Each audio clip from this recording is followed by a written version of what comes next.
नमस्कार दोस्तों, स्वागत है आपका आपके यूट्यूब चैनल ज्ञान सर्जियस। आज हम बात करने वाले हैं अग्निवीर जीडी के मोस्ट इम्पॉर्टेंट 35 क्वेश्चन जो आपके जीके जीएस के हैं। यदि आपने अभी तक पार्ट 1 तथा पार्ट 2 नहीं देखा है तो उसे आप ज़रूर देख लीजिए। आज हम चर्चा करने वाले हैं पार्ट 3 के विषय में, क्योंकि इससे पहले आपके 2 पार्ट आ चुके हैं, पार्ट 1 और पार्ट 2। यदि आप इसको देख लेते हैं तो आपकी तैयारी एक बहुत अच्छी लेवल की तैयारी हो जाती है और आने वाले एग्ज़ाम में अग्निवीर का जो आपको पेपर है, ये 13 तारीख को आपको जो पेपर है, इसमें आपको यहीं से क्वेश्चन देखने को मिलेंगे। चलिए हम आपको बताते हैं कि पार्ट 1 पार्ट 2 हमने अग्निवीर की क्या करी है, अग्निवीर की प्लेलिस्ट बना दी है। तो आप प्लेलिस्ट में जाके अग्निवीर प्लेलिस्ट में जाके सारे वीडियो देख लीजिए। हमने वहाँ पे दानापुर का पेपर, महू का पेपर, हमीरपुर का पेपर, सारे पेपर आपको डाल दिए हैं। एक बार आप पूरे पेपर देखिए और आपको ये पूरी सीरीज हमारी श्रृंखला पार्ट 1 पार्ट 2 पार्ट 3 और आगे भी पार्ट 4 पार्ट 5 भी आपके आएंगे। तो ये पूरी एग्ज़ाम से पहले आपको देख के जानी है। यदि आप इतना ये करके जाते हो तो आपकी तैयारी बहुत अच्छे लेवल में हो जाएगी और आने वाले एग्ज़ाम में आपके यहीं से क्वेश्चन आएंगे, ये हमारी गारंटी है। तो चलिए आज हम स्टार्ट करते हैं अपना पार्ट 3। तो पार्ट 3 आज हम स्टार्ट करते हैं। नमस्कार दोस्तों, स्वागत है आपका आपके यूट्यूब चैनल ज्ञान सर्जियस। आज ये जो आपकी अग्निवीर सीरीज है उसका आज ये पार्ट 3 है। तो पार्ट 3 पार्ट 1 और पार्ट 2 अभी तक आपने नहीं देखा है तो जाकर आप अवश्य देख लीजिए। और चलिए हम स्टार्ट करते हैं अपना पार्ट 3। पहला क्वेश्चन आपकी स्क्रीन में ये रहा, नेपोलियन बोनापार्ट संबंधित हैं। तो नेपोलियन बोनापार्ट कहाँ से संबंधित थे, ये आपको सबको पता होगा कि नेपोलियन बोनापार्ट हमारे कहाँ से संबंधित थे। तो ये आप बताइए कहाँ से संबंधित थे। ये आपकी फ्रांस की क्रांति से क्या थे, हमारे संबंधित थे। आपके कौन से बेटा, नेपोलियन बोनापार्ट। और नेपोलियन बोनापार्ट जो थे, इन्होंने वाटरलू के युद्ध में इनकी पराजय हो गई थी। तो युद्ध का बेटा नाम क्या है, वाटरलू। वाटरलू का युद्ध कब हुआ था, ये आपका बेटा हुआ था 1815 में। तो इसमें नेपोलियन बोनापार्ट क्या हो गया था, हार गए थे और इनको सेंट हेलेना नामक द्वीप भेज दिया गया था। तो इनको कहाँ भेजा गया था, सेंट हेलेना। नेक्स्ट क्वेश्चन आपका ये रहा आपकी स्क्रीन में, फ्रांसीसी क्रांति किस वर्ष हुई। तो फ्रांसीसी आपकी जो क्रांति हुई बेटा, ये कब हुई, आपको सबको पता होगा 1789 को हुई। फ्रांसीसी क्रांति के समय वहाँ के राजा कौन थे बेटा, ये थे आपके लुई 16वां क्या था, वहाँ का राजा था। फ्रांसीसी क्रांति का एक नारा बहुत फेमस है, नारा क्या है, समानता स्वतंत्रता और बंधुता। समानता स्वतंत्रता और बंधुता। तो समानता स्वतंत्रता और बंधुता किसका नारा है बेटा, फ्रांस की क्रांति का है। दूसरा, फ्रांस की क्रांति में जो आपके दार्शनिक थे उनका सबसे ज़्यादा योगदान था, तो उनके नाम क्या है आपके बेटा, वॉल्टेयर, मॉन्टेस्क्यू और रूसो। तो आपके वॉल्टेयर के साथ साथ बेटा आपको कौन से हैं, मॉन्टेस्क्यू और बेटा कौन है, रूसो। तो ये आपके क्या थे, यहाँ के दार्शनिक बहुत फेमस है। नेक्स्ट बेटा तीसरा क्वेश्चन आपका है कि मानव शरीर की सबसे छोटी ग्रंथि का नाम क्या है। तो सबसे छोटी ग्रंथि जो है आपकी सबको पता होगा कौन सी है, पिट्यूटरी ग्लैंड। तो पिट्यूटरी ग्लैंड आपकी क्या है, सबसे छोटी ग्रंथि है। दूसरा कहेगा सबसे बड़ी जो है आपकी कौन सी है, लीवर है। दूसरा कहेगा लार ग्रंथि जो है आपकी कितनी होती हैं, तो 3 जोड़ी होती हैं। कितनी जोड़ी, 3 जोड़ी, या इनकी संख्या कहेगा तो कितनी, 6। तो संख्या क्या होती है, 6। दूसरा यहाँ से क्वेश्चन आता है कि लार में कौन कौन से एंजाइम पाए जाते हैं। लार में जो एंजाइम पाए जाते हैं आपके कौन कौन से हैं, वो भी हम आपको बताते हैं। लार में आपका एक पाया जाता है जिसका नाम है लैक्टोबैसिलस।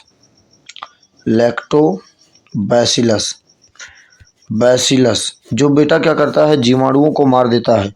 दूसरा इसी लार में पाया जाता है आपका म्यूकस क्या करता है, जो भोजन को चिपचिपा बनाता है, ठीक। और लार ग्रंथियां टोटल 3 हैं, 3, पहली दूसरी तीसरी, इन तीनों के नाम देखो। पहली है पैरोटिड, दूसरी बेटा सबलिंगुअल, लिंगुअल, दूसरी है सबमिंडुअल। सबमिंडुअल। आपने पाचन तंत्र अगर वीडियो नहीं देखा है तो जाकर आप पूरा देख लीजिए, वहाँ से आपका ये पूरा कवर हो जाएगा, एक भी क्वेश्चन आपका नहीं छूटेगा। सहारा रेगिस्तान बेटा कहाँ है? तो सबको पता है सहारा रेगिस्तान बेटा कहाँ है, उत्तरी और उत्तर अफ्रीका में है। उत्तर अफ्रीका में जो आपका रेगिस्तान है बेटा वो कौन सा है, सहारा। यही सहारा रेगिस्तान क्या है, विश्व का सबसे बड़ा रेगिस्तान है, विश्व का सबसे बड़ा शुष्क रेगिस्तान। तो शुष्क कौन सा हो जाएगा, सहारा। जब कहेगा विश्व का सबसे बड़ा शीत मरुस्थल, तो शीत बेटा कौन सा हो जाएगा, अंटार्कटिका। अंटार्कटिका क्या है आपका, शीत है, क्योंकि यहाँ पे क्या होती है, बर्फ हमेशा जमी रहती है। दूसरा देखो नेक्स्ट क्वेश्चन, 5वां नंबर आपका क्वेश्चन है कि रेड क्रॉस किससे संबंधित है। तो रेड क्रॉस संबंधित मतलब रेड क्रॉस के जो जनक है बेटा वो कौन है, सबको पता होगा कौन है, हेनरी ड्यूरेंट। तो हेनरी ड्यूरेंट क्या है, रेड क्रॉस के जनक है। नेक्स्ट क्वेश्चन बेटा आपका ये रहा, सूरज की रोशनी पृथ्वी तक पहुंचने में कितने मिनट लेती है। ये क्वेश्चन आपको हम पढ़ा चुके हैं। कितना मिनट, 8 मिनट 20 सेकेंड, 8.2 या 8 मिनट 20 सेकेंड लेती है। या कभी कभी ऑप्शन आपको देगा बेटा 500 सेकेंड, तो 500 सेकेंड भी आपका है। दूसरा, सूर्य की कुल परतें बेटा कितनी हैं, तो कुल परतें कितनी हैं सूर्य की, 6 हैं। दूसरा कहेगा सूर्य की बाहरी सतह का तापमान कितना है बेटा, 6000 डिग्री सेल्सियस है। दूसरा कहेगा सूर्य की आंतरिक परत का तापमान कितना है, तो 1.5 मिलियन है। दूसरा, सूर्य की सतह बेटा कैसी है, ये प्लाज्मा अवस्था में है, प्लाज्मा। और सूर्य में क्या है, तो सूर्य में नाभिकीय संलयन है, नाभिकीय संलयन, नाभिकीय संलयन है। और इसमें हाइड्रोजन क्या होता है बेटा, हीलियम में टूट जाता है। इस घटना को नाभिकीय संलयन के नाम से जाना जाता है। दूसरा कहेगा नाभिकीय संलयन की घटना और कहाँ होती है, तो बेटा ये जो आपका अणु बम होता है, अणु बम, या इसी को अन्य नाम से जाना जाता है हाइड्रोजन बम। तो हाइड्रोजन बम में क्या होता है बेटा, आपका नाभिकीय संलयन होता है। लेकिन नेक्स्ट क्वेश्चन कहेगा जब आपका परमाणु बम, तो परमाणु बम में बेटा क्या होगा, तो आपका बेटा नाभिकीय विखंडन होगा। ये क्वेश्चन आपको बिल्कुल नोट डाउन कर लेना है, नाभिकीय विखंडन। नाभिकीय विखंडन किस में होता है, परमाणु बम में होता है। परमाणु बम की बेटा खोज किसने की, सबको पता होगा किसने की, ऑटो हॉर्न ने की। ऑटो हॉर्न ने क्या की, परमाणु बम की बेटा आपके खोज की थी। ये इतने क्वेश्चन हम एक क्वेश्चन से आपको बताते चल रहे हैं, सारे क्वेश्चन आपको नोट डाउन करते हुए चलना है। ये क्वेश्चन है, किताब यामा के लिए ज्ञानपीठ पुरस्कार किसने जीता। तो सबको पता होगा बेटा कि यामा जो पुस्तक है ये किसकी है बेटा, महादेवी वर्मा की है। महादेवी वर्मा की जो पुस्तक है क्या नाम है आपकी, यामा। नेक्स्ट क्वेश्चन, गोवा भारत का कौन सा राज्य बना। तो गोवा भारत का आपका बेटा कौन सा राज्य बना था, ये आपका 25वां राज्य बना था। दूसरा, गोवा में किसका कब्जा था, तो बेटा आपके पुर्तगालियों का कब्जा था, पुर्तगालियों का। और 1961 में पुर्तगालियों को यहाँ से गोवा से बाहर खेदा जाता है। और एक क्वेश्चन बहुत पूछा जाता है, भारत में आने वाले सबसे पहले तथा सबसे बाद में जाने वाले, तो भारत में सबसे पहले कौन आए, पुर्तगाली आए। कब आए, 1498 में आए। कौन आया, वास्को डिगामा आया। वास्को डिगामा कहाँ पर आया भारत के, तो केरल या कालीकट बंदरगाह में पहुंचा। कालीकट के राजा कौन थे बेटा, तो कालीकट के राजा आपके जमोरिन थे। तो कहेगा भारत में सबसे पहले आने वाले तथा सबसे बाद में जाने वाले कौन सी यूरोपीय कंपनी थी, तो कौन सी थी बेटा, पुर्तगाली थी। ये क्वेश्चन भी आपको नोट डाउन करना है। एक क्वेश्चन और कहा जाता है कि वास्को डिगामा कितनी बार भारत आया। तो वास्को डिगामा कितनी बार आया बेटा, 3 बार आया। और जब ये तीसरी बार आया तो कोचीन में इसकी क्या है, समाधि है। तो वास्को डिगामा की समाधि कहाँ थी, कोचीन। या कोचीन कहाँ है बेटा, केरल में है।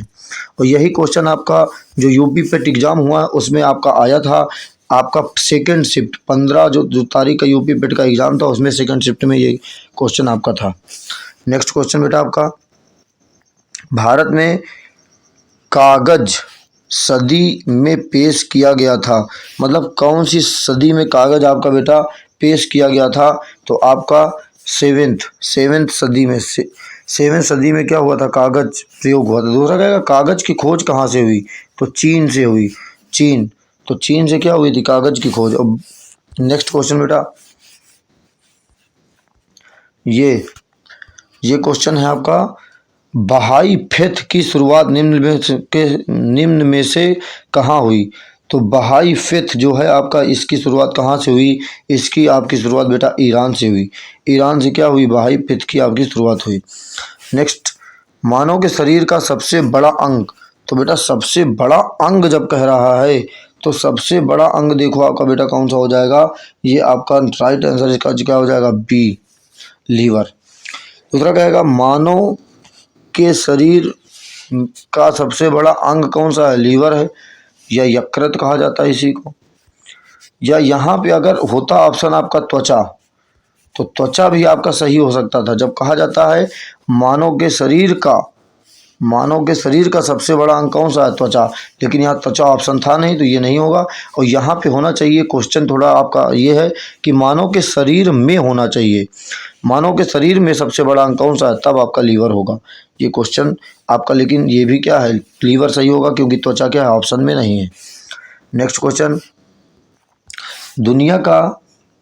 दुनिया का पहला विमान जिसने बिना दोबारा ईंधन डाले विश्व का चक्कर लगाया, तो बेटा कौन सा है? ये आपका वाइजर जो है, इसने क्या किया? ये आपका करंट अफेयर्स का क्वेश्चन है, इसको आपको नहीं याद करना है। नेक्स्ट क्वेश्चन, निम्न में से कौन सा भारतीय यूएनओ में सामान्य भाषा के अध्यक्ष के रूप में निर्वाचित किया गया था? तो यूएनओ में कौन सामान्य भाषा के अध्यक्ष के रूप में निर्वाचित हुआ था? तो विजया लक्ष्मी पंडित। ये आपको पता होगा, ये पंडित जवाहरलाल नेहरू की क्या थी? सिस्टर थी, विजया लक्ष्मी पंडित। ये भी क्वेश्चन आपका पूछा जाता है। नेक्स्ट क्वेश्चन, निम्न में से कौन सा काव्य जयदेव द्वारा रचा गया? तो जयदेव द्वारा कौन सा रचा गया? सबको पता होगा कौन सा है बेटा? गीत गोविंद। गीत गोविंद किसके द्वारा रचा गया? जयदेव। नेक्स्ट क्वेश्चन आपका ये रहा, हवा महल निम्नलिखित में से शहरों में कहाँ है? तो हवा महल बेटा निम्नलिखित शहरों में से आपका कहाँ है? सबको पता होगा कि हवा महल कहाँ है आपका? जयपुर में है, जयपुर। नेक्स्ट क्वेश्चन, ये देखिए अभी हम आपको क्वेश्चन ही करा चुके हैं, सूरज का नाभिकीय ईंधन है, निम्नलिखित में से सूरज का नाभिकीय ईंधन कौन सा है? तो अभी हम आपको बता चुके हैं कौन सा है? हीलियम है। हाइड्रोजन का क्या होता है? हीलियम में क्या होता है? ट्रांसफॉर्म होता है। तो नाभिकीय जब कहेगा तो कौन सा हो जाएगा? हीलियम हो जाएगा, हीलियम। ये क्वेश्चन आप नोट डाउन कर लीजिएगा। नेक्स्ट क्वेश्चन, ये 17 नंबर, डीजल इंजन में प्रज्वलन निम्नलिखित में से किसके द्वारा होता है? तो डीजल इंजन में जो आपका प्रज्वलन होता है वो कंप्रेशन के द्वारा होता है, कंप्रेशन। ये देख लीजिए आप। नेक्स्ट क्वेश्चन, निम्नलिखित में से मास ऊर्जा E बराबर MC स्क्वायर का सूत्र किसने दिया? बताओ बेटा किसने दिया? पढ़ाया क्वेश्चन आपको आ रहा है, आप बता सकते हो। ये आपके किसने दिया था? आइंस्टीन ने दिया था। आपको हम क्लास में पढ़ा चुके हैं, ऊर्जा को ना तो उत्पन्न किया जा सकता है और ना ही नष्ट किया जा सकता है, केवल एक रूप से दूसरे रूप में बदला जा सकता है। यह सिद्धांत किसका था? आइंस्टीन का था। ऊर्जा हमने आपको तीनों प्रकार पढ़ाई है, स्थितिज ऊर्जा भी पढ़ाई है, गतिज ऊर्जा भी पढ़ाई है और आपको यांत्रिक ऊर्जा भी पढ़ाई है। तो आप ये देख के जाइएगा पूरा। नेक्स्ट क्वेश्चन बेटा, विद्युत बल्ब का तंतु किससे बना होता है? ये भी क्वेश्चन आपको हम पढ़ा चुके हैं, किससे बना होता है? टंगस्टन का बना होता है। सबको पता है विद्युत बल्ब का तंतु क्या होता है? टंगस्टन। और बल्ब की खोज भी बेटा किसने की? एडिसन। एडिसन ने क्या की थी? बल्ब की खोज की थी। और ग्रामोफोन की भी खोज किसने की थी बेटा? एडिसन ने ही की थी। नेक्स्ट क्वेश्चन आपका ये रहा, वह ध्वनि की तीव्रता जो कान की परत को क्षति पहुंचा सकती है, तो वह ध्वनि की तीव्रता कितनी है जो कान की परत को क्षति पहुंचा सकती है? तो ये बेटा आपका कितना है? आपका हो जाएगा 160 डेसिबल। 160 डेसिबल क्या करती है? आपके पर्दे को फाड़ सकती है और आपका कान क्या हो जाएगा? खराब हो जाएगा। दूसरा कहेगा प्रतिध्वनि सुनने के लिए, प्रतिध्वनि सुनने के लिए कितनी न्यूनतम दूरी होनी चाहिए बेटा? 17 मीटर होनी चाहिए, 17 मीटर। दूसरा कहेगा कान में ध्वनि का प्रभाव कब तक होता है? 1/10 सेकंड तक होता है। तो कान में ध्वनि का प्रभाव 1/10 सेकंड और प्रतिध्वनि सुनने के लिए कितना होना चाहिए? 17 मीटर। दूसरा क्वेश्चन है आपका,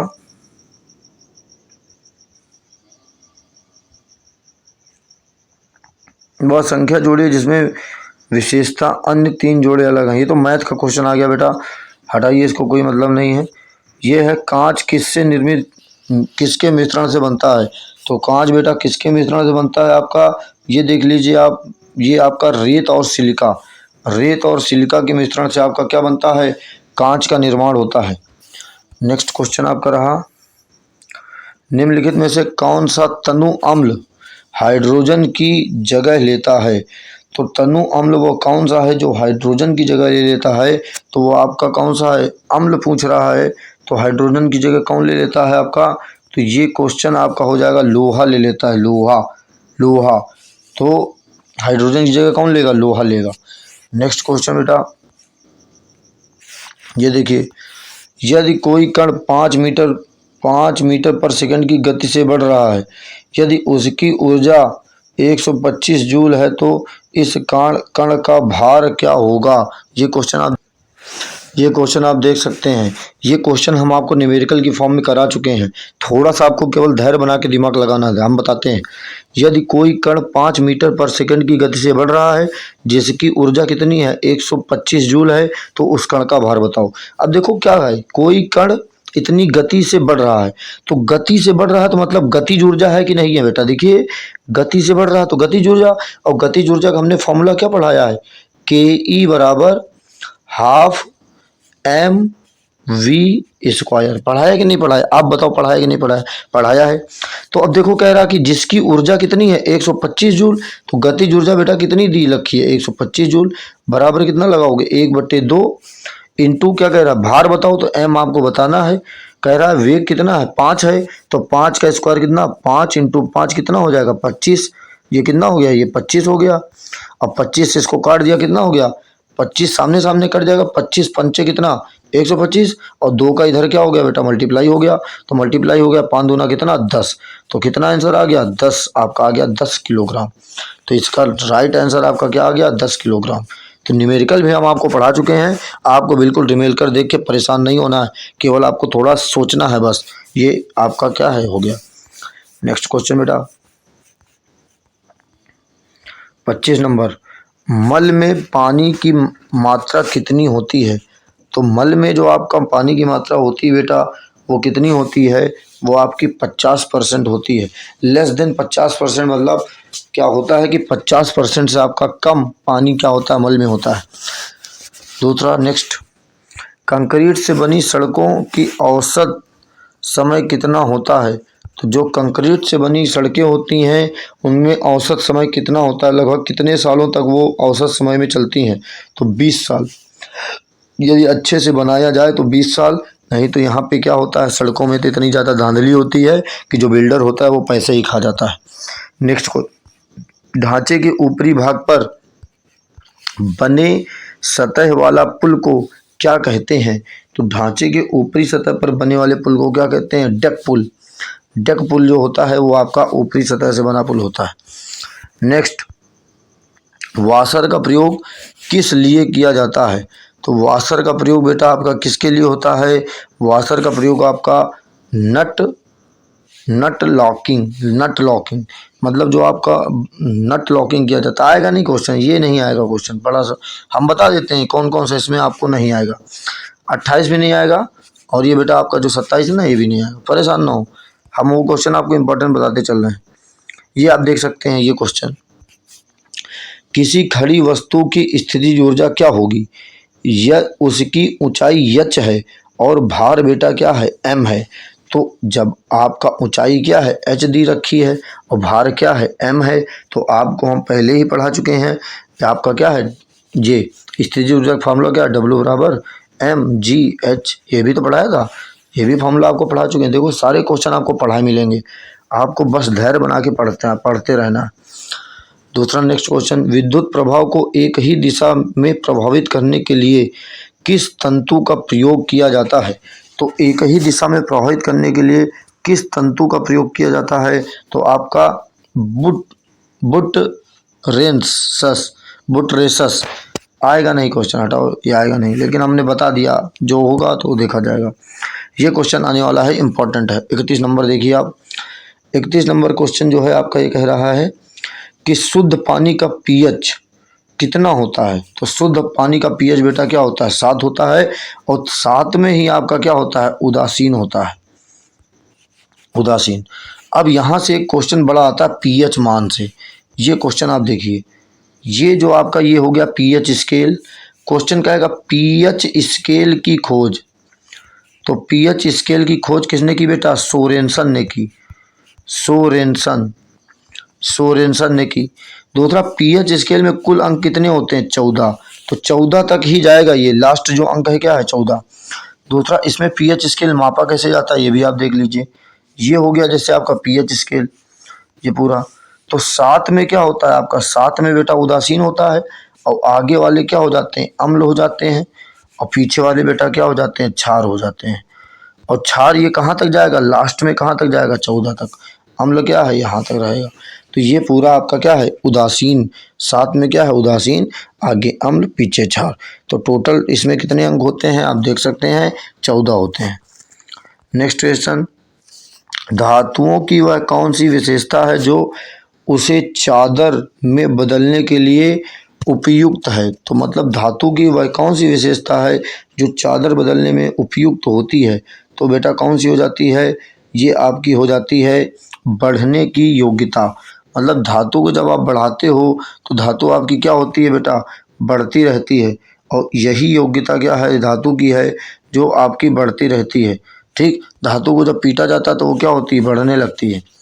नेक्स्ट क्वेश्चन है आपका, टीवी में झिलमिलाहट हटाने के लिए किसका प्रयोग की होता है।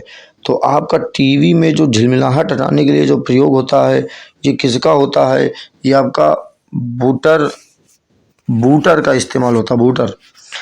अब यहाँ से टीवी वाला क्वेश्चन तो आपका ये झिलमिलाहट वाला है जो बूटर का प्रयोग होता है। दूसरा क्या है, टीवी रिमोट में कौन सी किरणें होती हैं।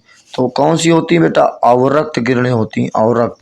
यह अवरक्त किरणों को ही इंफ्रारे के नाम से भी जाना जाता है, इंफ्रा।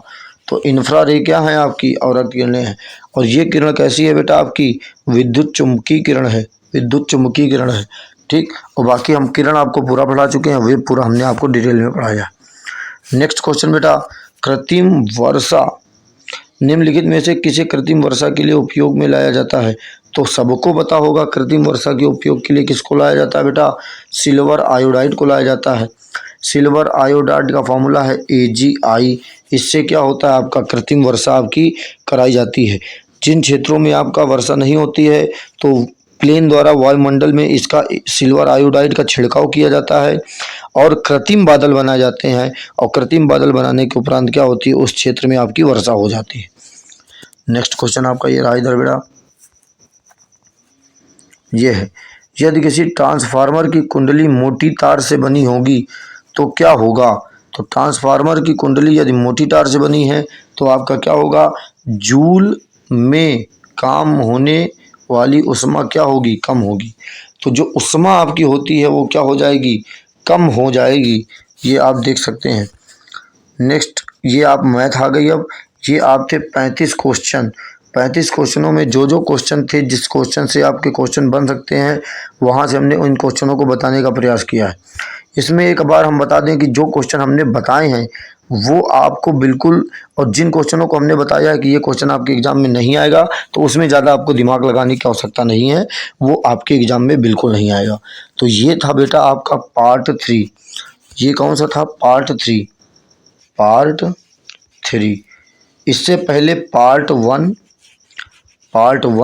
और पार्ट 2 आपने यदि नहीं देखा है तो जाकर अग्निवीर की प्लेलिस्ट में जाकर इसे अवश्य देखिए। आज ये पार्ट 3 है बेटा, कल इसका आ जाएगा पार्ट 4। तो आप धीरे धीरे इसी तरह धैर्य बनाकर पढ़ते रहिए।